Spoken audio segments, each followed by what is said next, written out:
Hello everyone. We are doing a little bit of a fixing of a situation. We have a really nice bird feeder and the birds are actually making a huge mess. See that on the end?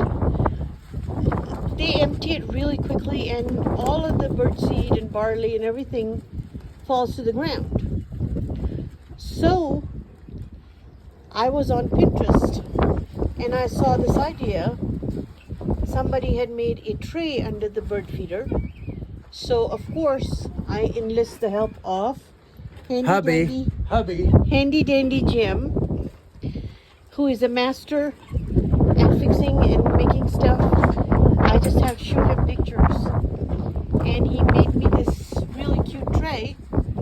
And now we are going to put the bird feeder in the middle of that and put it back up so that when the birds do eat, it spills onto the tray and not onto the ground and feeds all the ground squirrels, which I'm trying to get rid of.